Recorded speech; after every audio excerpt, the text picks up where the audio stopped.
CEO 리포트 5월 3주차. 안녕하세요. 웰스기업연구소 이수민 연구원입니다. 코로나가 세상을 바꿨습니다.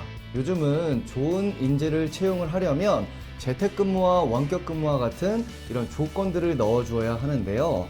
하지만 사실상 우리 중소기업에서는 이런 조건들을 넣어주는 것들이 쉽지가 않습니다. 그래서 재택근무, 원격근무와 같이 기업들에게 필요한 지원 제도에 대해서 오늘 한번 준비해봤습니다. 지금 바로 시작하겠습니다. 신문이나 뉴스를 보게 되면 사회적 거리두기가 끝난 지금도 재택근무를 계속 유지하고 있는 기업들이 많다는 것을 알 수가 있습니다. 심지어 우리나라만 그런 것이 아니라 아시아 태평양 직장인의 56%가 코로나 이후 출근 및 재택을 선택할 수 있는 근무 스타일을 선호한다고 하는데요. 그래서 고용노동부에서는 재택 및 원격 근무를 할 수 있게끔 시스템을 구축할 수 있는 컨설팅 지원 사업을 시작한다고 하니까요. 필요하신 분들은 꼭 신청을 하시길 바라겠습니다. 몇 가지 제한사항에 해당되지만 않는다면 얼마든지 신청하실 수가 있는데요. 그 제한사항은 고용보험 미가입 또는 고용보험료 체납 사업장, 그리고 공고일 기준 최근 3년간 근로기준법에 따라 체불사업주로 명단이 공개된 사업장, 역시 마찬가지로 산업재해와 관련하여 명단이 공개된 사업장, 2022년 일터혁신 컨설팅 지원 사업장 등입니다. 컨설팅 비용은 전액 무료이고요. 약 12주 동안 4회 방문을 통해 컨설팅이 이루어집니다. 컨설팅 내용은 기업 맞춤형 재택근무 도입 범위, 적합 직무, 운영 방식 등에 대한 내용과 이에 따른 인사 노무관리 체계 등을 구축합니다. 재택근무를 하게 되면 관련 노동법 이런 준수 및 지켜야 할 내용들을 다시 한번 점검할 필요가 있는데요. 그런 것들을 다시 점검해 주기도 합니다. 또한 재택근무를 하기 위해서는 IT와 같은 인프라가 필요하게 되는데요. 그 구축과 활용 방법에 대한 자문을 구할 수가 있고 시스템을 구축하고자 한다면 이에 대한 정부 지원 사업을 신청하실 수 있도록 지원해 드리고 있습니다. 또한 재택근무 온라인 상담소를 수시로 운영을 해서 상담을 받을 수 있도록 지원을 해드리니까요. 꼭 이 점을 기억하셨다가 신청을 하셨으면 좋겠습니다. 신청은 6월 말까지 화면에 나오는 이메일과 우편으로 접수를 하시면 됩니다. 보다 자세한 사항은 고용노동부 홈페이지를 참고하시면 되겠습니다. 자, 이제 웰스기업연구소 정우일 수장님을 모실 시간입니다. 우리 기업의 주식을 자녀들에게 혹은 배우자에게 이렇게 증여를 해줄 때 꼭 알아야 될 것들이 있습니다. 어떤 것들을 짚어봐야 하는지 한번 알아보도록 하겠습니다. 안녕하세요. 웰스기업연구소 정우일 소장입니다. 자, 이번 주는 이제 가정의 달을 맞아서 우리 대표님들께서 생각하고 있었던 부분에 대해서 좀 말씀드리고자 합니다. 아무래도 혼자 주식을 많이 갖고 계신 대표님들에게는 주변에서 주식을 좀 넘기세요라는 말을 많이 할 텐데요. 근데 이때 주의사항이 있습니다. 주식을 넘길 때 그냥 액면가로 넘기거나 그냥 명의만 바꾸는 것. 이거는 좀 상당한 문제의 여지가 있습니다. 왜냐하면 주식은 사고 파는 양도 거래의 대상이거든요. 그래서 주식을 양도하는 경우에는 그에 따른 세금이 붙게 되기 때문에 특수관계자 간에 너무 저가로 양도를 하시거나 아니면 너무 고가로 양도를 하시게 되면 이게 다 증여의 문제나 아니면 양도에 대해서 문제가 생길 수 있는 확률이 높습니다.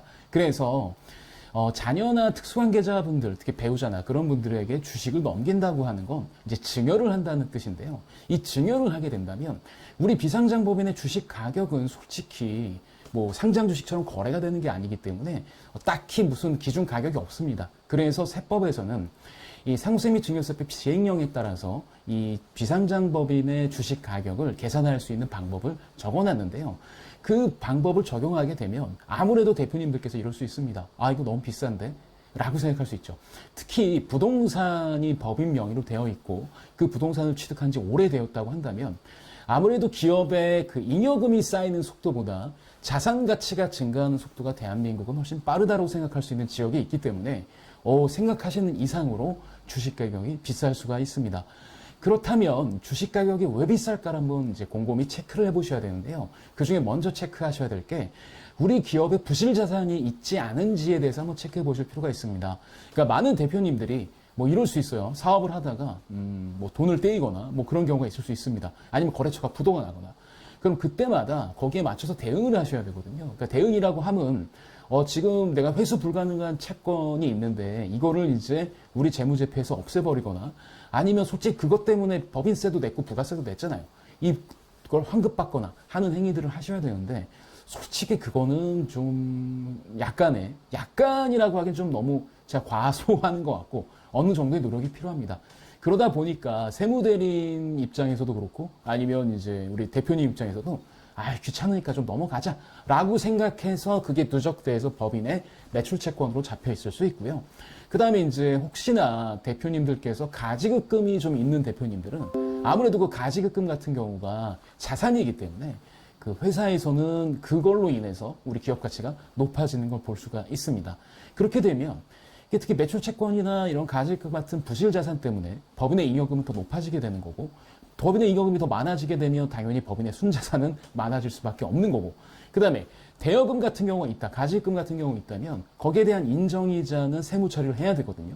그걸 안 하게 되면 문제가 생기기 때문에 그럼 그걸 세무 처리를 한다. 그러면 그 대여금에 대한 이자를 받은 것으로 봐서 기업은 그만큼 순이익이 증가하게 될 수밖에 없다는 거. 그러면 비상장법인의 주식가치를 계산하는 방법에서 자산가치도 올라가고 이익도 올라가기 때문에 이로 인한 주식가격 상승은 어쩔 수 없습니다. 그래서 그 부분에 대해서는 한번 점검을 해보시고 이래서 비싸구나.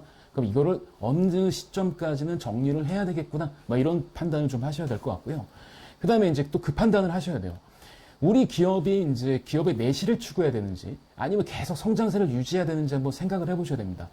그러니까 법인도 사실은 그 외부의 신용이 되게 중요하잖아요. 입찰을 들어가거나 아니면 새로운 자금을 차입을 하거나 그럴 때마다 되게 우리 기업의 어떤 신용도나 아니면 재무 비율이 되게 중요합니다. 그거에 맞춰서 우리 기업은 이제 성장해야 되는 기업이라고 한다면 가지급금 같은 부실 채권이 솔직히 도움이 안 된다고 말할 수는 없거든요. 어쨌든 법인에 있는 자산이기 때문에 근데 이제 우린 그런 단계를 넘어섰어. 이제 난 내실 경영으로 갈 거야. 그러면 이런 부실 자산들을 일소할 수 있는 전략들을 가져가야죠.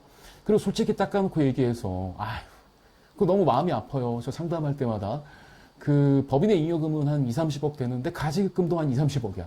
그럼 실제로 우리 법인은 이익이 낮다라고 보기가 좀 어렵거든요. 그러니까 그렇게도 될 수 있기 때문에 이젠 법인의 내실을 찾아서 이제 가는 이런 전략들을 좀 선택을 하셔야 됩니다. 그래서 가지급금이 있거나 그래 우리 기업이 그래 주식가격이 높은 이유가 가지급금이 있어 뭐가 있어 막 그런 문제라고 한다면 얘를 지금 우리 단계에서는 한꺼번에 없애야 될까? 아니면 어떻게 없애야 될까? 이런 전략들도 기업의 상황에 맞춰서 이제 생각을 해보셔야 된다는 겁니다. 그리고 나서 이제 재무 비율도 점검해 봐야 되겠죠. 이 가지금 없앨 때 예를 들어서 뭐 회사에 있는 돈을 꺼내서 그냥 없애버린다라고 한다면 그만큼 회사의 이제 자산이라든가 아니면 잉여금을 감소할 수 있기 때문에 그 부분에 대해서도 이게 이렇게 해야 되는 게 좋겠다 아니다라는 걸 전문가와 함께 상담하시는 게 정말 중요합니다. 그래서 저는 이것만큼은 확실하게 아셨으면 좋겠습니다. 내 기업의 주식을 보다 저렴하게 아니면 싸게 넘기고 싶다라고 한다면 법인의 부실 자산을 먼저 점검해 보셔야 되는 거고요. 법인의 부실 자산을 먼저 점검하셨으면 이제 어느 타이밍에 주식을 넘기는 게 가장 효율적일까 이런 판단도 전문가와 함께 하시면 좋을 것 같습니다. 이번 주는 여기까지입니다. 이번 주 저희가 준비한 소식은 여기까지입니다. 저희 웰스기업 연구소는 중소기업의 성공을 위해서 항상 최선의 노력을 다하겠습니다. 좋아요, 구독, 알림 버튼은 저희가 컨텐츠를 만드는 데 많은 도움이 됩니다.